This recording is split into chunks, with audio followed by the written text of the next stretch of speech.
With several high-profile IPOs in 2020, from Airbnb, Snowflake to Robinhood, and with Forbes calling SPACs the hottest trend for the year, in this video I'll explain why I am cautiously staying away from these investments and how to capitalize on this opportunity with less risk. Hi, my name is Darius Muica. I'm a senior investment advisor with Nor Private Wealth. If you are new to my channel, I focus on helping clients build wealth in the most tax-efficient way possible. So let's jump right in.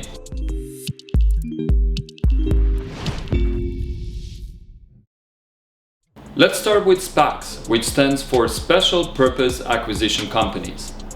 These are a specialized kind of IPOs, initial public offerings.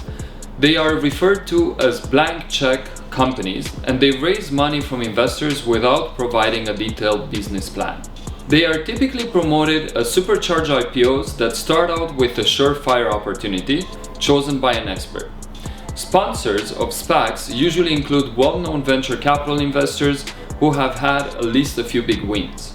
The SPAC goes through an IPO-like process, raising some money and getting listed on an exchange.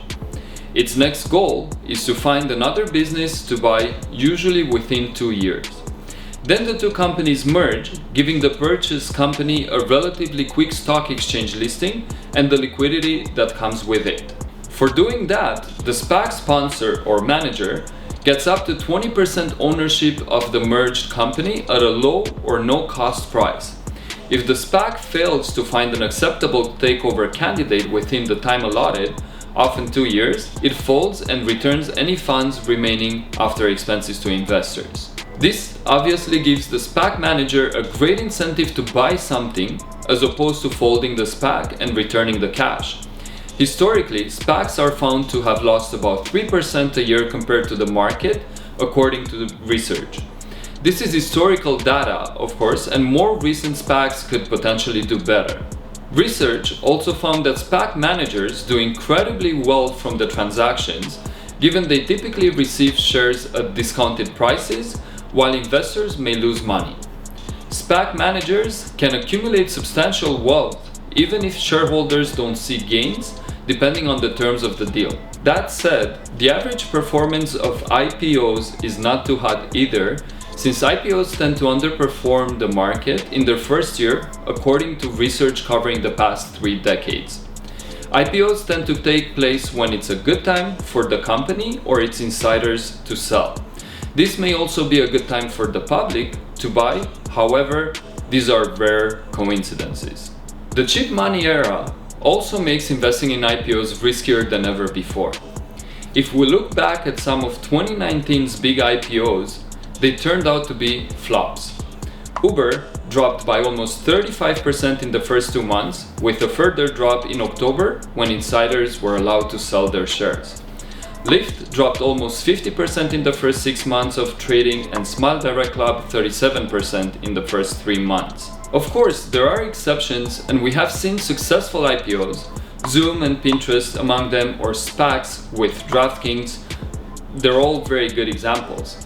But it's important to understand the role that interest rates play in valuing a company. One of the valuation methods is the discounted cash flow model. This basically takes the present value of a company's future cash flows.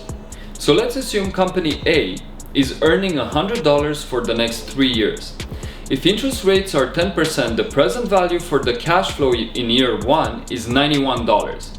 This is how much money you would need today, which invested at 10% for 1 year would give you $100. By the same logic, the present value for year 2 is 83 and 75 for year 3. The present value of the cash flows is 249. If interest rates were 0, then you would need $100 to have $100 in a year from now, 2 years and 3 years at 0% interest rates for a total of $300. So when interest rates are 0, the company is valued higher by 20% in this example. Because interest rates are so low, the valuation of companies is higher.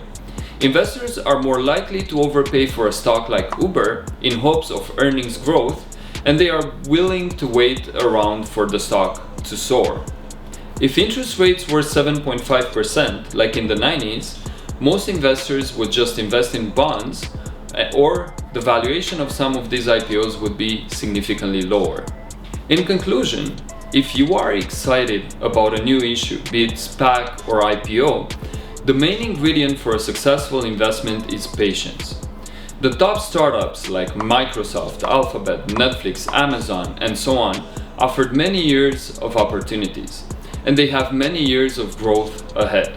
If you like an IPO, you can always wait till the new issue frenzy dies down. Maybe even wait until the insider lockup period ends. This is the date on which insiders can sell their shares after the IPO. See how it looks then. If you still like the business, you can invest and it could turn out to be the great buy you've been looking for. That's it for today's video. I hope you found it valuable, and if you haven't done that already, make sure to hit the like button. And if you want to see more, don't forget to subscribe. If you have any questions or comments, please let me know below. I read and reply to every single one. Thank you very much for watching, and I will see you next time.